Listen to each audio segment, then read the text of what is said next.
What is the carnivore diet, and does it matter what Elon Musk thinks about it? Performance when sleep deprived. Mental performance when sleep deprived increases pretty measurably when you supplement with creatine. Is creatine naturally occurring in like steak or? Yeah, it's like naturally occurring in meat, I think. I think that's where it's coming from. I think it's primarily an animal-based thing. Yeah, but like I did switch to like steak and eggs for breakfast, and I found that's like a power-up. Oh, yeah. Power Yeah, up. well, we're all overrun with carbohydrates. Yeah, totally. And like carbohydrates make this big crash, the rise and the rise and the crash. Yeah. You stay flat if you eat like a primarily high protein, high fat diet. Yeah. Your body runs off ketosis, essentially. Yeah, I mean, so I just have like steak and eggs, no bread or anything. Yeah. That's the way. And, It's great. It's great, actually. It's a power-up, I'd say. Well, so interesting to see the responses of Steak&ButterGal and her friend to these, experts on nutrition? No? Well, so fascinating how testimonials work, isn't it?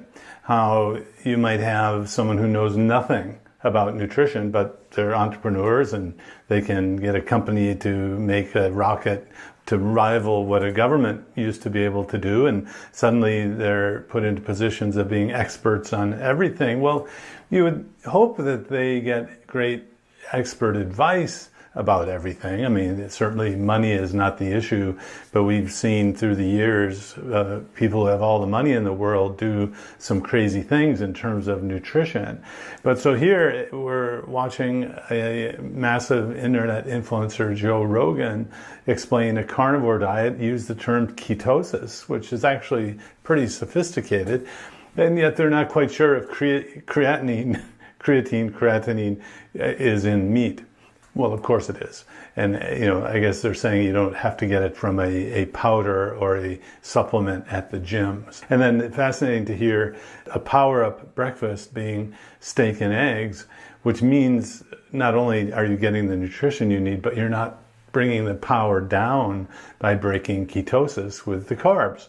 Of course, to the user of a steak and egg kind of breakfast without the bread and the grits or bagel, they're not going to know that it's really the absence of the carbs that gives them the energy.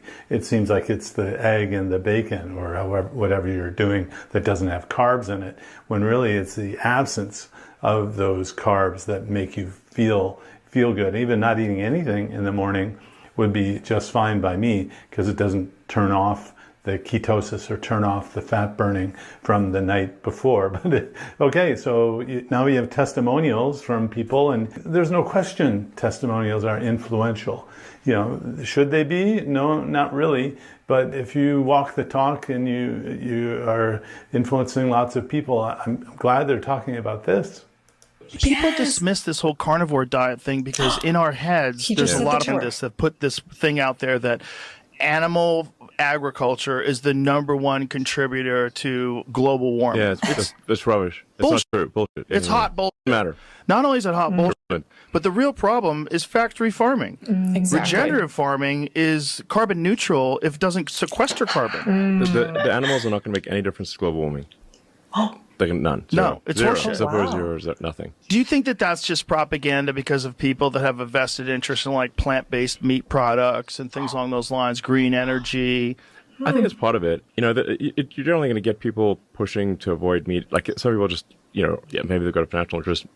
Maybe they're just like vegetarians or vegans or whatever. Ideological reasons. But it's not going to make any difference to global warming or, the CO2 concentration in the atmosphere, really, if people eat fewer steaks. It doesn't matter. It's irrelevant. Right. Irrelevant. I want to just be super clear about that. Yeah. It will not matter. You will not even be able to measure it. Okay? That's how irrelevant it is. But here, it's almost like this side or this camp, it comes with all sorts of other belief systems. And I'm trying to just get down to the diet here, not other sorts of politics or belief systems. And to have someone say clearly that it doesn't affect the climate change to have animal-sourced food, especially if it wasn't factory farmed, I think it's an important message. Isn't it funny that that's unmeasurable? That's a heretic speaking. Like, that's crazy talk now. Nowadays, it's like you have to say that we have to eat less meat. that meat is bad. It's much more easy. It's not going to make a difference. Yes. Thank you for saying that. Yeah, absolutely. If somebody says it does make a difference, I'm like, how will you measure it? And if you can't even measure it, then it's bullshit.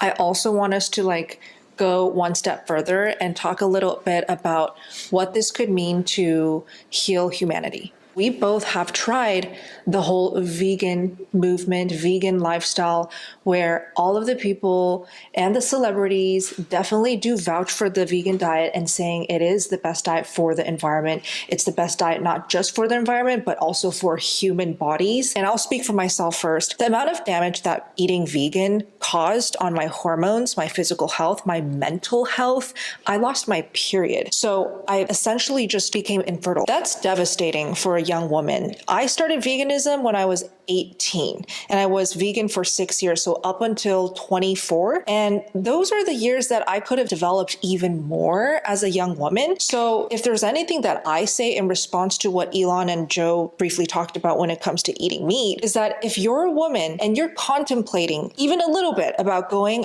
vegan, take what I'm saying seriously. Don't go vegan. You don't have to even go carnivore. Keep eating meat. It is going to do your body and your health so many favors. The idea that someone has chosen a diet based on the ethics or the moral, the spiritual, and then not thinking or even considering that it might be affecting their health is something actually pretty common. I see it in my practice where someone is not feeling well. They might have a medical diagnosis and they don't even suspect the diet for causing it because, well, isn't the vegan diet the healthiest diet there is? You know, everyone says so. Well, if you're in a certain echo chamber, everyone says so. So yes, you have to consider, even if you're on a carnivore or low carb or keto diet, consider that the diet is not the right fit for you if you have a medical condition that's not resolved.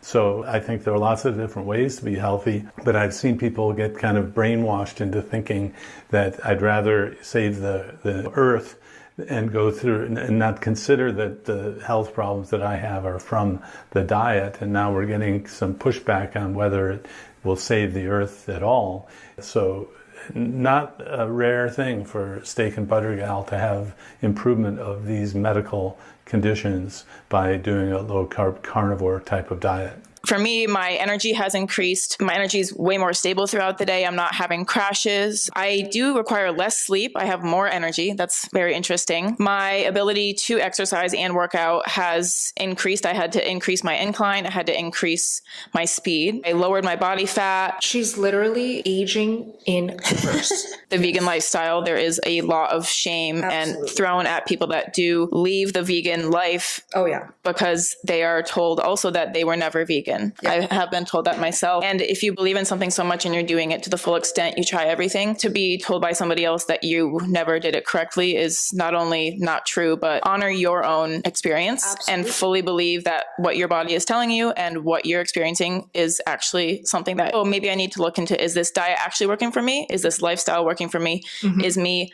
giving my life to this way of life actually benefiting me and the planet?